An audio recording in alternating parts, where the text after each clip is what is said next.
Hey there. Do you know the number one problem to supersizing your business? Guess what? It's not what you think. In this episode, we're going to talk about what that problem is, and I will save for tomorrow what you can do about it. But first off, we have to know what the number one problem is to growing and supersizing our business. Sharon Horne-Ellstrom here, but you can call me Pajama Grandma. In case you haven't met yet, go ahead and put hashtag pajama in the comments below. So I know it's the first time you're being exposed to the Pajama Grandma and her age-old wisdom. I don't know if I have age-old wisdom. I'm pretty old, got lots of experience, so maybe that does give me some insight into what I see and what I've noticed and what I've observed. Now, I've run a lot of businesses.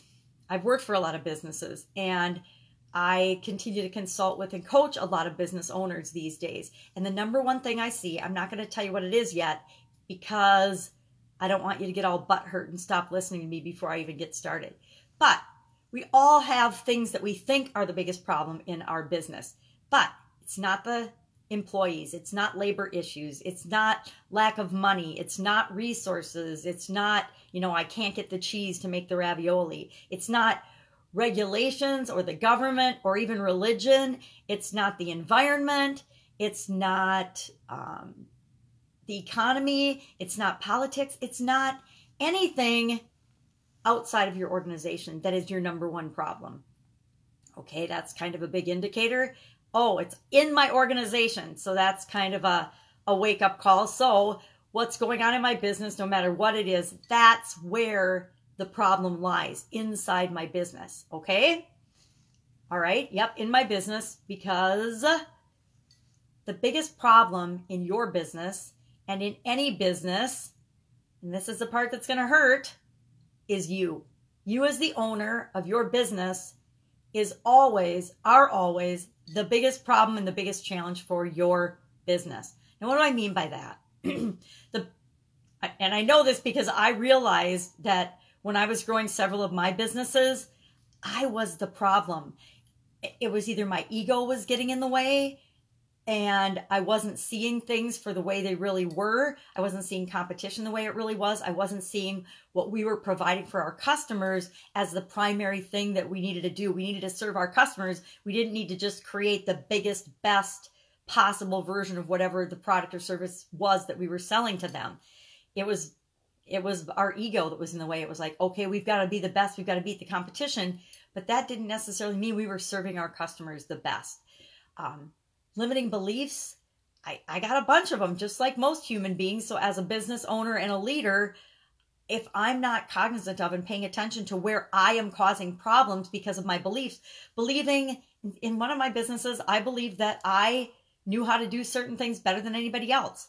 Was that true? No, because anything that we think that we can do really, really well, there is someone else on this planet that can do it better, faster, more efficiently, and more effectively than we can. There just is. There's always somebody smarter, faster, more creative, prettier, whatever you're comparing yourself to others for. There's always somebody else that on that particular criteria would be better than me and better than you. But limiting beliefs like that, where I think I have to do it or it has to be done my way, or which is kind of ego, right? Or that I'm not seeing the forest for the trees because I can't see everything.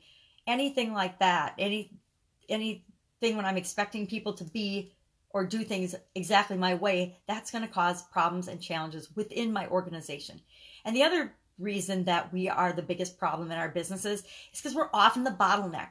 Our businesses can only grow and expand and supersize to the level and at the speed that we will personally allow it. A lot of times we're the bottleneck. If our personal development and personal growth and our vision for the business isn't big enough to expand it as quickly as we want or as it could possibly be expanded, then we become the bottleneck. We become the little thing that's choking off the life of our business. And I know these are hard things to think about and hard things to really see and imagine. I mean, I created my own business. I created it from the ground up. It's my baby. So how can I possibly be the biggest problem in it? But I'll tell you time and time again, every time I work with a new customer or coach a new client, a couple of the things that we need to go back and see are, who do you serve? What problems do you solve for them? And is it all about solving problems for them? Or is it about what it is that you want to push out and shove on the market? 90% of the time, it's something that people have gotten their hearts set on from a product or service standpoint, but they haven't really checked in with the people that they're wanting to serve, the people that will actually buy the product and service and give them money for it. They haven't really gotten in touch with. They haven't decided who they're serving, or who their ideal clients, or who their ideal market is. And the biggest clue to me of that is, if anybody tells me that their clients are everybody and everybody can use their product, then it's coming from ego and what they want to push on the market. It's not coming from, I want to serve a particular group of people in the world, and this is how I'm going to do it. And this is their problems, and this is how we solve their problems. Those are two very different approaches, right? One is a push mentality. One is a service mentality. And you get a very different response from those two different approaches to business. And that comes from the owner and the leadership team and the management team of any organization, any size organization. So now we know that we're the biggest problem in our organization. What are we going to do about it?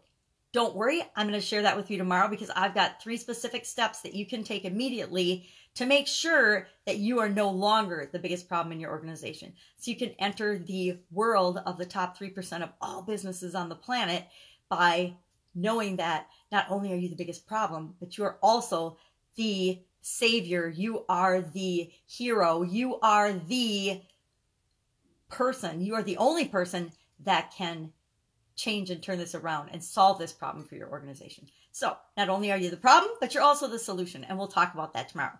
Go out, make it a fantastic day. Don't be too butthurt today. I know when I first realized that I was the biggest problem in my businesses, it kind of gave me a tummy ache and hurt my feelings for a while. And then I realized, oh my God, if I am the biggest problem in my organization, I am also the solution. And that means I have infinite possibilities in how I can create the business and the supersized business that I want. And you can too. That's it. Catch you tomorrow. Bye.